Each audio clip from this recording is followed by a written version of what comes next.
everybody and welcome back to my channel. It has been a hot minute since I have vlogged and I'm fully aware of that, but I am back and I am here to take you guys on my travels.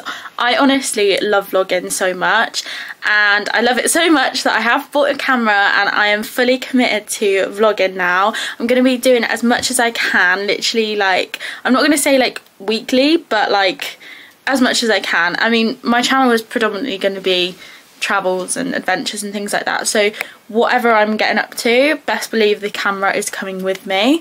So today I'm actually going to be doing a little pack with me / Q&A / catch up with me kind of video. I actually fly to Milan tomorrow, so it's going to be a pack with me for Milan, and then tomorrow I am obviously going to take my camera with me on my travels and I'm going to do a full vlog.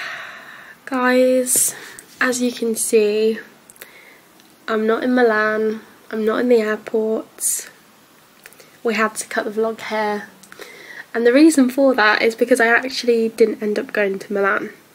Today is the 1st of October.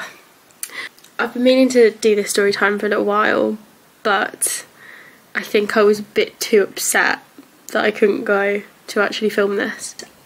I'm basically gonna do a start to finish on what the hell happened because I'm sure a lot of you will be interested. Let's just start from the very beginning. So I stayed at my nan's house the night before.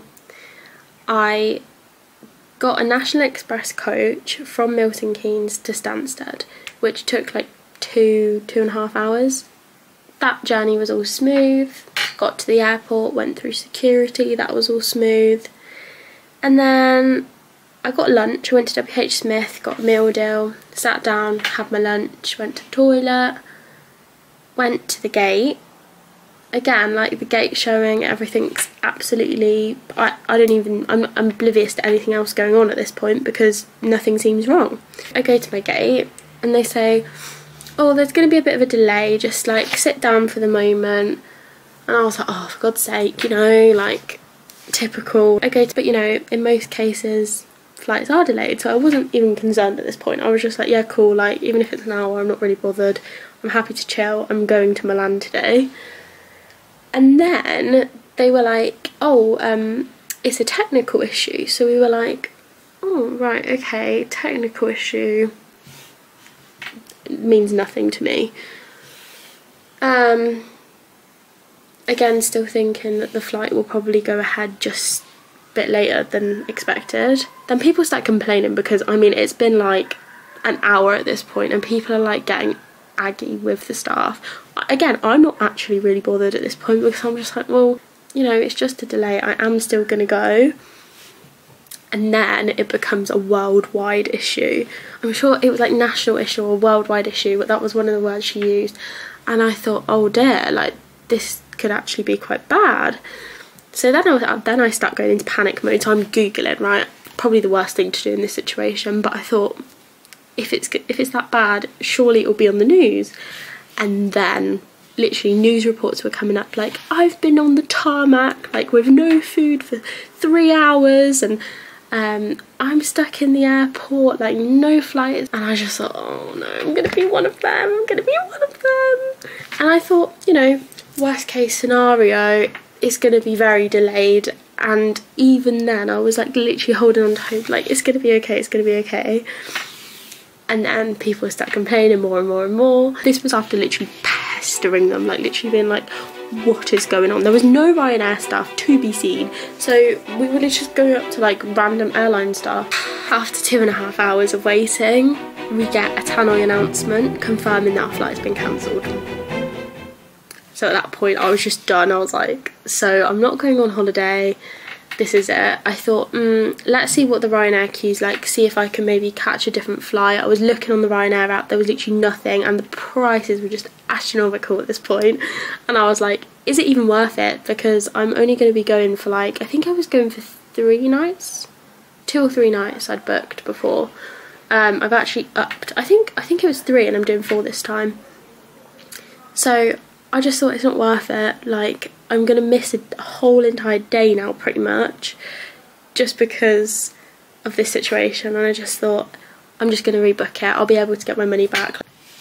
So obviously this tannoy announcement happens, and then I'm thinking, how on earth am I going to get home?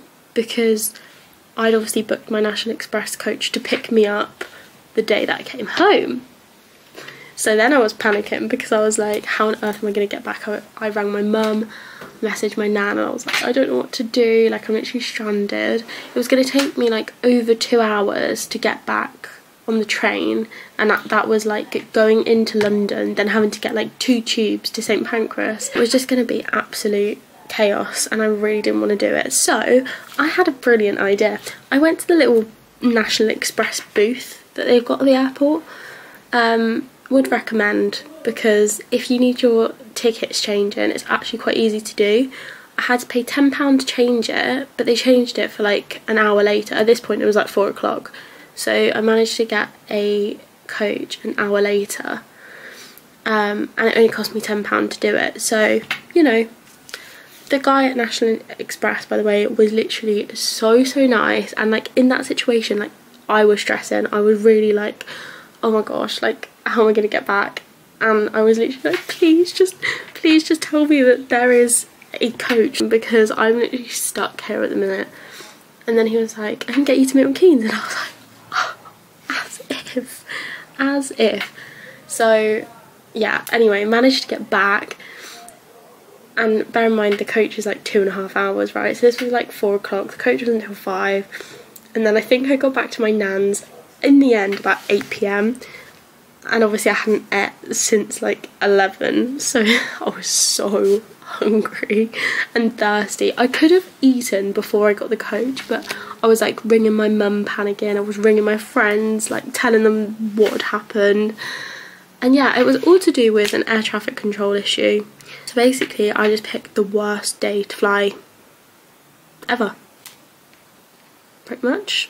So yeah, I didn't go to Milan, but silver lining, guys, I'm going this weekend, and I'm going for an extra night to compensate for all of the stress that I endured before.